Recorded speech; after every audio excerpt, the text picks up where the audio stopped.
there's no way to introduce this movie because I feel like at least the three of us that were alive at the time, this eclipsed everything.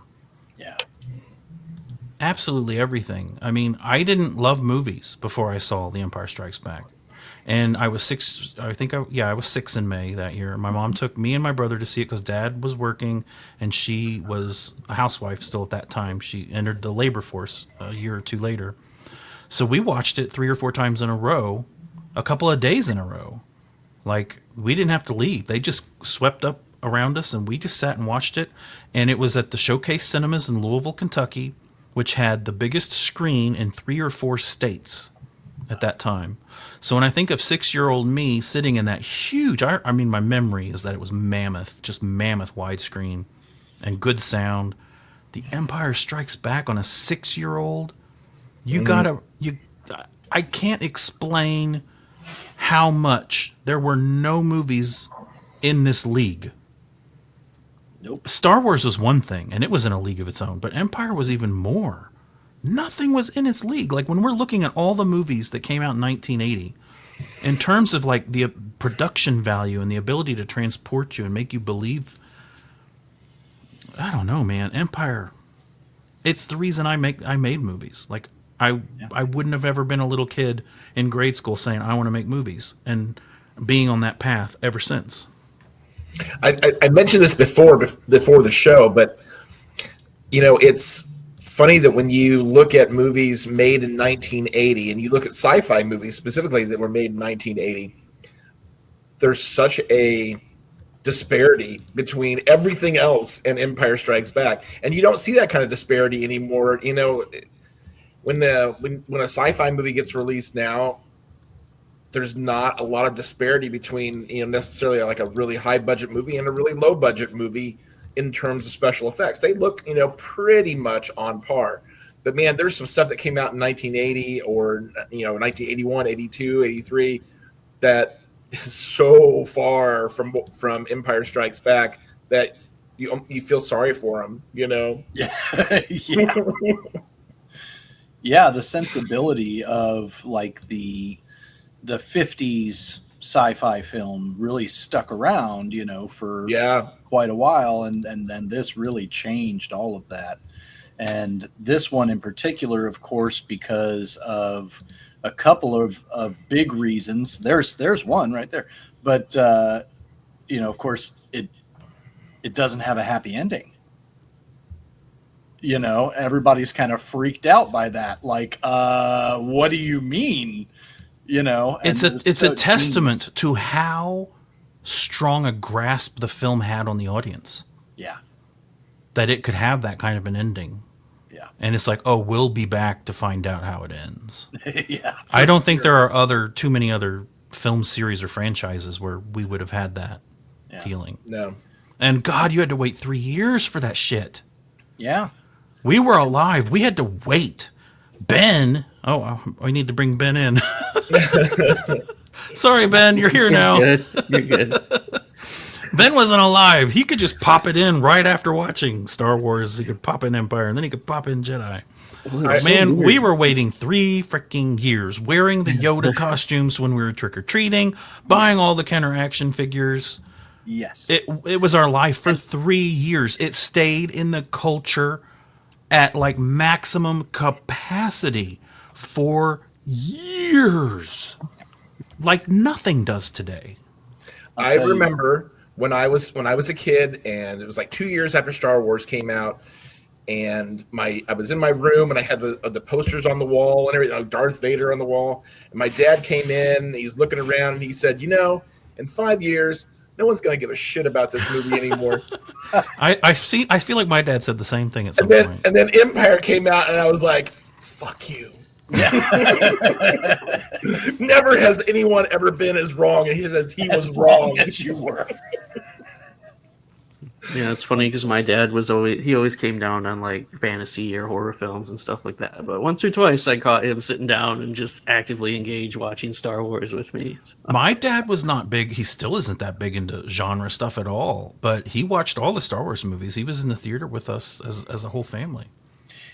My dad loved that stuff, and I think that I had the toys that I had because he wanted them. You know what I'm saying? Yeah. Like, to a good degree, he really enjoyed like getting, like, I had the Death Star, which was just 3 columns and 3 platforms, and at the bottom there was the trash compactor, you know, with the Dianoga. Yeah, and all the little pieces of foam rubber and stuff, and you crank it down, and he would come in and do that, just mess with that thing for, you know. And then Yoda, that was talking about waiting.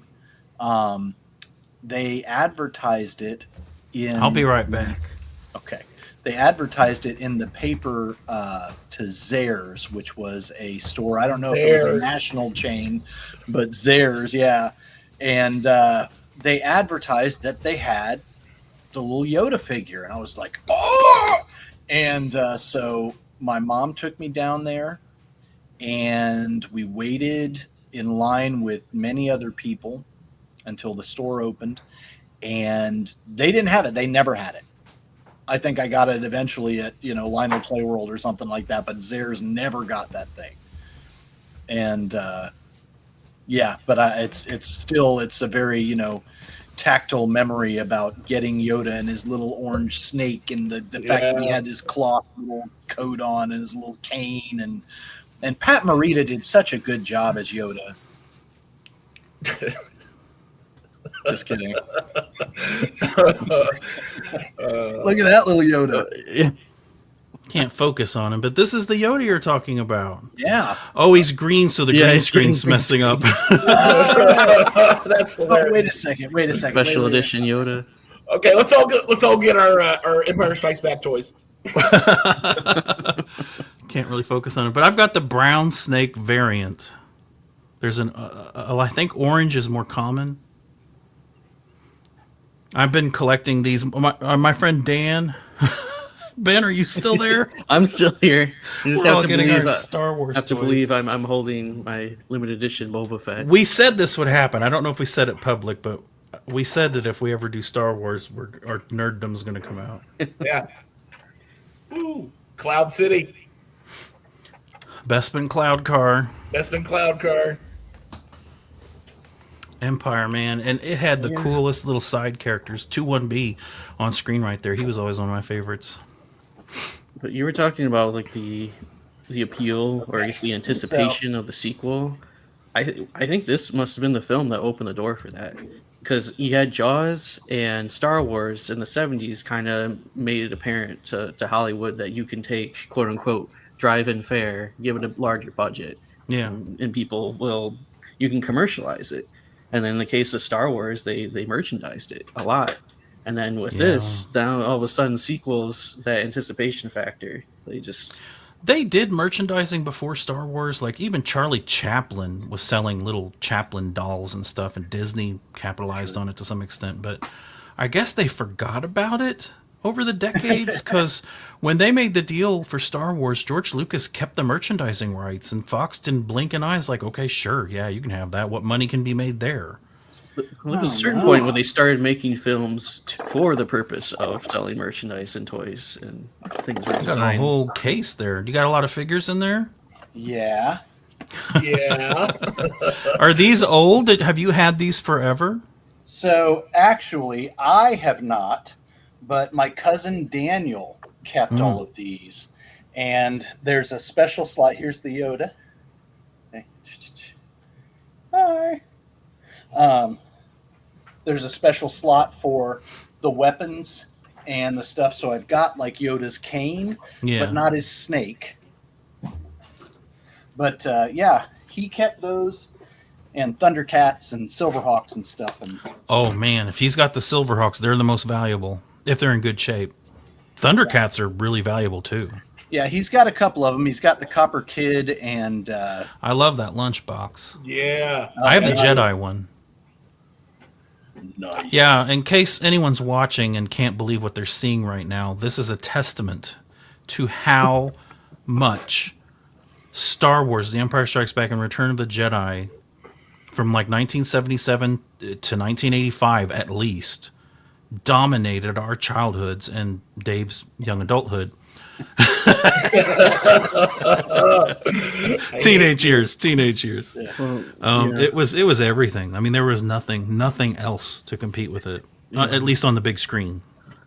Like this film and Alien, and I'm sure other ones I can't think of right now, kind of represented that dirty, grungy vision of the future versus the clean, chrome 50s sci-fi, and that was being kind of represented in Heavy Metal magazine. Was bringing a lot of ideas over from France and the geniuses of French comics, the imaginations that they had, and it was coming in like Blade Runner as well shortly after this too. But yeah, Ridley Scott, George Lucas, later on James Cameron were just absolutely, juggernauts bringing that to the big screen. So one of the reasons I think this Empire Strikes Back and Star Wars and Jedi, but especially Empire Strikes Back, I think worked on so many levels for so many different people in the audience, is that it had just enough archetypal character and archetypal drama that adults could be interested. There was enough there for them. It wasn't on the surface. It wasn't said out loud a lot of times. Like the whole love relationship is largely unspoken. It had that for grown-ups, and it had escapism for grown-ups, but it had escapism for kids as well. And for kids, the pacing. Nothing else was paced like a Star Wars movie. And so it invited repeat viewings. Like, what little kid doesn't still want to watch those 3 movies? I mean, I almost popped in Empire last night and decided to watch something else instead. I can literally watch these movies 3 times a year easy. Like still, decades later, like there's no number of times that gets old. And part of it's just because the stories go by so quick and the visuals are so rich and detailed and layered that you see new things almost every time you've seen it. Oh my God. I feel compelled to give Marsha Lucas a lot of credit for that. It's interesting how she's come to the fore as of late. Yes. Because she was kind of pushed to the back after, Yeah. I don't want to overcredit her because George Lucas is the overriding talent, but we never knew the key pivotal ways that she did influence him to make certain changes, and they're mostly character and story beats that she insisted upon that gave all the movies, well, at least the first 2, because she didn't do much on Jedi, although I think she chimed in a little on it. She gave them weight. She did. And humanity, some of the elements that are kind of like missing from the prequels. Yeah, I think you can see what it was like without someone like Marsha Lucas to rein him in and to keep it more grounded.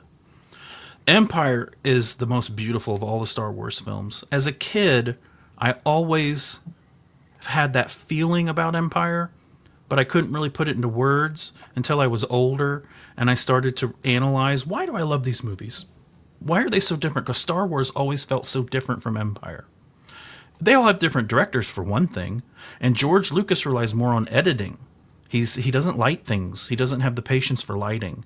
Irvin Kershner, who directed The Empire Strikes Back, who was a professor of George Lucas's at USC, he asked Irvin to direct the movie. Irvin lit the scenes. Empire's the best lit Star Wars movie ever, and it'll stay that way.